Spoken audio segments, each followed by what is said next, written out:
धन धन सतगुरु तेरे आसरा। सरसा शहर से विप्रवा मस्ताना जी के समय का एक पुराना सत्संगी प्रेमी राम शरण खजांची विप्रवा जी के एक अनोखे करिश्मे का वर्णन इस प्रकार करता है।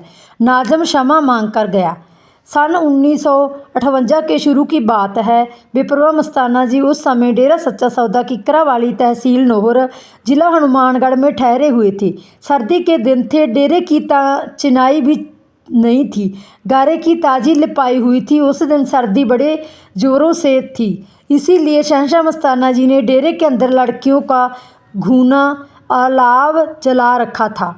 गांव के ही किसी आदमी ने पुलिस थाने में जाकर झूठी शिकायत कर दी कि मस्ताना जी बलोचिस्तानी के पास नोट बनाने वाली मशीन है जो सारी रात चलती रहती है और नीले नीले नोट रोजाना छापती है। यह सुनकर वहाँ के नाजम ने भारी पुलिस लेकर डेरे को चारों तरफ से घेर लिया। घट घट के जाननहार विप्रवा मस्ताना जी महाराज ने संगत को पहले ही बता दिया था कि पुलिस आने वाली है। हर एक पुख्ता रहे। विप्रवा जी भी तेरावास से बाहर आ गए। नाजम ने डेरे में दाखिल होते ही हुक्म दिया कि डेरे से कोई बाहर ना जाए। फिर वह अफसर विप्रवा मस्ताना जी के पास आकर पूछने लगा कि नोट कहाँ हैं। इस पर मस्ताना जी ने कड़क कर कहा, नोट देखने हैं या नोटों वाला। नाजम ने कहा कि मैंने तो नोट ही देखने हैं। विप्रवा जी ने फरमाया, भाई नोट देखने हैं तो नीचे तेरावास में चले जाओ, वहाँ मशीन चल रही है और नोट बन रहे हैं, जाकर अंदर देख ले। पुलिस अफसर ने अपना पिस्तौल भरकर अपने हाथ में ले लिया। वह तेरावास में नीचे उतर गया। वहाँ उसने देखा कि सांप और नेवला आपस में लड़ रहे हैं। डर के मारे वह बाहर भाग आया।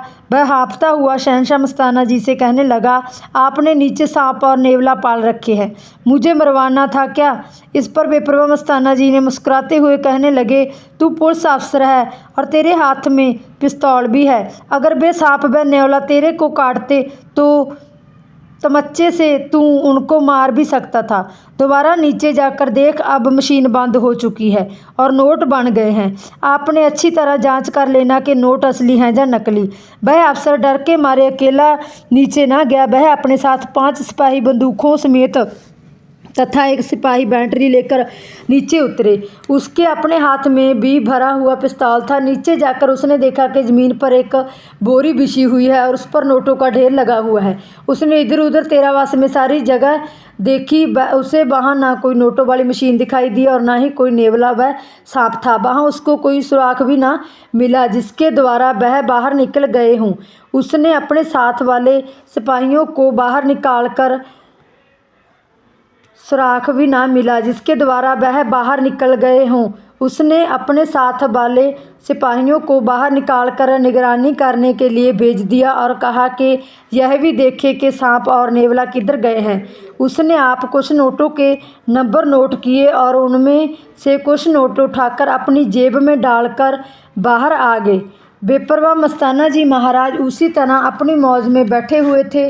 विप्रवा जी ने नाजम के बाहर आ जाने पर बड़े प्यार से पूछा, कुछ मिला भाई तुमको? नाजम ने बताया कि 50-60 हज़ार के नोट बोरी पर पड़े हैं। वे आपने कैसे बनाए हैं? विप्रवा मस्ताना जी ने फरमाया, भाई तुमको पहले नीचे भेजा था, वहाँ खड़ा रहता तो तुम्हारे सामने ही नोट बनते, परंतु तू तो बाहर आ गया, तेरे बाद नोट बन गए।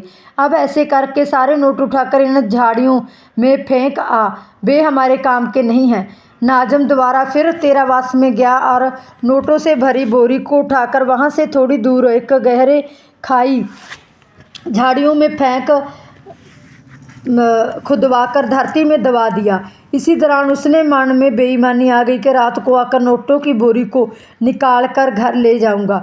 जब वह वापस शाह मस्ताना जी के पास आया तो विप्रवा जी ने उनसे खूब डांटते हुए कहा, तू बाहर की सरकार का अफसर है और तू एक बेईमान अफसर है। तुम्हारी सरकार किस तरह चलेगी?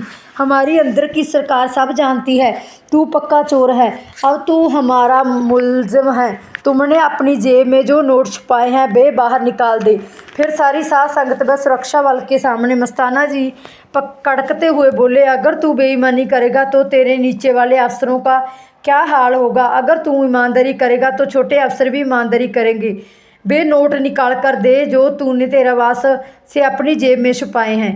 वह अफसर शर्म के मारे जेब में हाथ डालने से हिचकिचा रहा था, क्योंकि उसकी चोरी पकड़ी गई थी। उसकी हालत देखकर मस्ताना जी ने फरमाया, जेब में तो हाथ डाल बे, तेरे नोट तो राख हो चुके हैं, और जो ईमानदारी से नोट वहाँ दबा कर आया है कि रात को निकाल कर ले जाऊंगा, बे भी सब राख हो चुके हैं। बेशक जाकर वहाँ देख ले।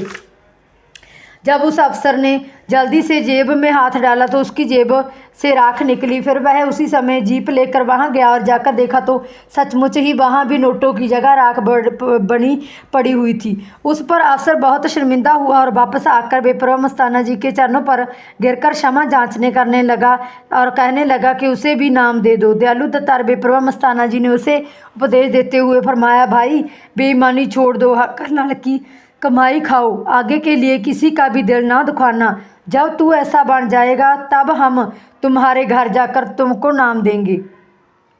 संत महात्मा बहुत दयालु होते हैं, वे सभी लोगों पर ही अपनी रहमत की वर्षा करते हैं, चाहे वह किसी भी तरीके से उनकी शरण में आता है। बेपरवाह मस्ताना जी के अजीब खेल को देखकर उस अफसर का अहंकार चकनाचूर हो गया। अब उसके मन में दीनता निम्रता आ गई।